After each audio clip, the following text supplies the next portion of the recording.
17व्या शतकातील महाराष्ट्र हा काळ केवळ इतिहासाच्या पानांमध्ये नोंदलेला नव्हता, तर प्रत्येक सामान्य माणसाच्या आयुष्यातील संघर्षाचा काळ होता. दख्खनच्या भूमीवर एकीकडे मोगल साम्राज्य आपले वर्चस्व वाढवण्याचा प्रयत्न करत होते, तर दुसरीकडे विविध दख्खन सुलतानशाही राज्यामध्ये सत्तेसाठी संघर्ष सुरू होता. युद्धाचे सावट, वाढते कर, दुष्काळ आणि अस्थिरता यामुळे सामान्य जनतेचे जीवन अत्यंत कठीण झाले होते. शेतकरी वर्षभर राबत होता, पण त्याच्या कष्टाचे फळ नेहमीच त्याच्या हाती येत नव्हते. व्यापारी अनिश्चिततेत जगत होते. अनेक कुटुंबे उपासमारी, भीती आणि भविष्यचिंतेत दिवस काढत होती. अशा वेळी लोकांच्या मनाला धीर देणारा एकच आधार होता, विठ्ठल भक्ती. महाराष्ट्रात अनेक वर्षांपासून एक सुंदर परंपरा फुलत होती, वारकरी संप्रदायाची. जात, पंथ, श्रीमंती किंवा गरिबी या पलीकडे जाऊन प्रत्येकाला विठ्ठलाच्या चरणी समान स्थान देणारी ही भक्तीची वाट होती. आषाढी आणि कार्तिकी वारीच्या वेळी हजारो वारकरी टाळ मृदुंगाच्या गजरात ज्ञानोबा तुकारामचा जयघोष करत पंढरपूरकडे निघत असत. या भक्तीच्या मार्गाची पायाभरणी अनेक महान संतांनी केली होती. संत ज्ञानेश्वर महाराजांनी भगवद्गीतेचे ज्ञान सर्वसामान्यांपर्यंत पोहोचवले. संत नामदेव महाराजांनी विठ्ठलाशी असलेल्या प्रेमळ नात्याला अभंगातून शब्द दिले आणि संत एकनाथ महाराजांनी समाजातील भेदभावाला आव्हान देत समता, दया आणि भक्तीचा संदेश दिला. या संतांनी पेटवलेला भक्तीचा दीप महाराष्ट्रात कानोकोपऱ्यात प्रकाश देत होता. आणि याच तेजस्वी परंपरेत इंद्रायणीच्या पवित्र तीरावर असलेल्या एका छोट्याशा गावात लवकरच जन्म घेणार होता असा एक संत, ज्याच्या अभंगाने पुढील अनेक पिढ्यांना भक्तीचा मार्ग दाखवला. ते होते संत तुकाराम महाराज.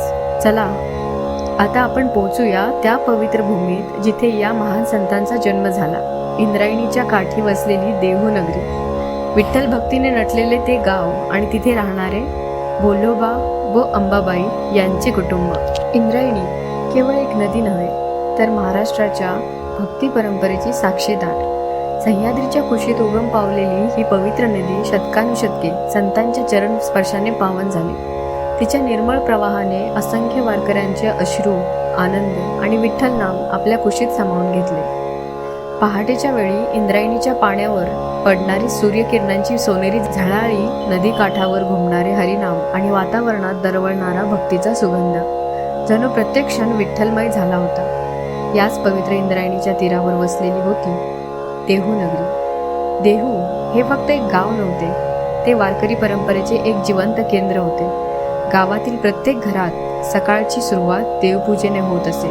विठ्ठलाचे नामस्मरण, अभंग, भजन आणि कीर्तन हे लोकांच्या दैनंदिन जीवनाचा अविभाज्य घटक होते. गावाच्या मध्यभागी उभे होते श्री विठ्ठल रुक्मिणीचे मंदिर. मंदिरात दिवसभर भाविकांची वर्दळ असे. पहाटेची काकड आरती, दुपारची महापूजा आणि सायंकाळचे हरिकीर्तन. मंदिरात सतत भक्तीचा नाद घुमत असे. विठ्ठलाच्या दर्शनासाठी आसपासच्या गावातून भाविक देहूत येत असत. मंदिराच्या सभामंडपात हरिपाठ रंगत असे. एखादा वारकरी टाळ वाजवत अभंग म्हणत असे, तर मृदुंगाच्या तालावर हरिनामाचा गजर करत असे. त्या वातावरणात जात, पंथ, श्रीमंती आणि गरिबी याचा कोणताही भेद उरत नसे. प्रत्येक जण स्वतःला फक्त विठ्ठलाचा भक्त मानत असे. दरवर्षी आषाढी आणि कार्तिकी वारीची चाहूल लागताच देहू नगरीला एक वेगळेच रूप येत असे. दूरदूरच्या गावातून वारकरी पायी चालत तेथे जमत.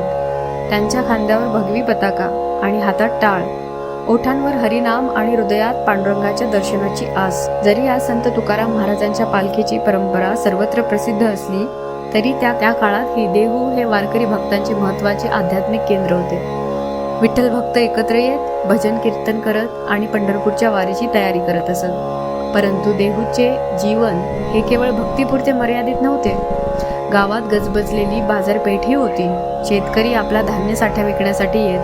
व्यापारी धान्य, मीठ, कापड, गुरेढोरे आणि दैनंदिन गरजेच्या वस्तूंची खरेदी विक्री करत. सकाळपासून संध्याकाळपर्यंत बाजारात माणसांची ये-जा सुरू असे. या व्यापारी जीवनातही प्रामाणिकपणा, विश्वास आणि धर्म यांना मोठे महत्त्व होते.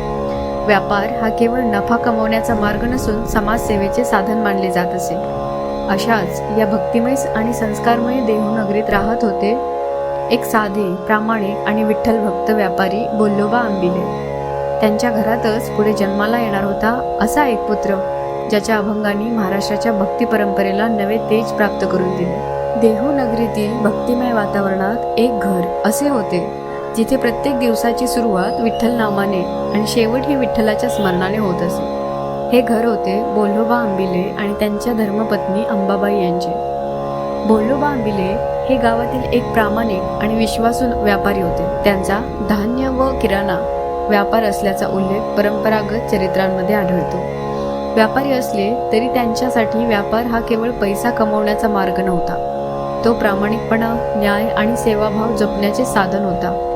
गावातील लोक त्यांच्यावर मनापासून विश्वास ठेवत. व्यवहारात सचोटी आणि बोलण्यात नम्रता आणि प्रत्येकाशी आदराने वागणे हीच त्यांची खरी ओळख होती. एखादा गरीब माणूस अडचणीत असला तर बोल्होबा त्यांना शक्य ती मदत करत. कोणाला धान्य उधारीवर देणे, कोणाला संकटात आधार देणे, तर कधी गरजूंच्या हातात अन्न ठेवणे हे त्यांच्या दैनंदिन जीवनाचा एक भाग होता. त्या काळात समाजात दान धर्माला मोठे महत्त्व होते.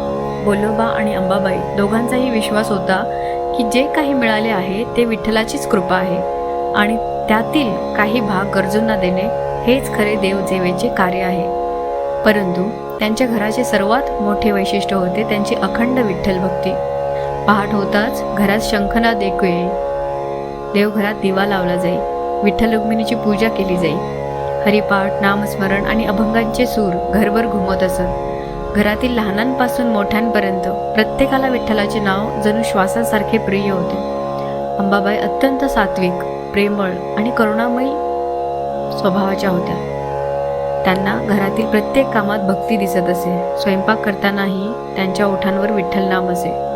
दारात आलेला अतिथी किंवा साधू संत उपाशी परत जाऊ नयेत याची त्या विशेष काळजी घेत. त्यांचा विश्वास होता की अतिथीमध्येही विठ्ठलाचेच रूप असते. याच प्रेमळ संस्कारांनी घरातील वातावरण अधिक पवित्र झाले होते. आंबिले घराण्यात वारकरी परंपरा अनेक पिढ्यांपासून जपली जात होती. परंपरेनुसार त्यांच्या पूर्वजांनी पंढरपूरची वारी करण्याचा संकल्प स्वीकारला होता. दरवर्षी विठ्ठलाच्या दर्शनासाठी पायी जाणे, हरिनामाचा जप करणे आणि साधू संतांचा सन्मान करणे ही त्यांच्या कुटुंबाची जीवन पद्धतीच बनली होती. लहान मुलांमध्येही या परंपरेची ओळख लहानपणापासूनच करून दिली जात असे. विठ्ठल म्हणजे केवळ मंदिरातील देव नव्हे तर प्रत्येक जीवामध्ये वसलेला परमात्मा आहे हा संस्कार त्यांना घरातूनच मिळत असे. अशा या भक्ती, दया आणि प्रामाणिकपणा आणि सेवाभावाने भरलेल्या घरात लवकरच एका बालकाचा जन्म होणार होता. त्या बालकाने पुढे आपल्या अभंगातून संपूर्ण महाराष्ट्राला भक्तीचा नवा अर्थ दिला. तो बालक म्हणजे संत तुकाराम महाराज. काळ पुढे सरकत होता आणि एक शुभ दिवस उजाडला. देहू नगरीत आनंदाची लहर पसरली. बोल्होबा आणि अंबाबाई यांच्या घरी एका तेजस्वी बालकाचा जन्म झाला. काळ पुढे सरकत होता.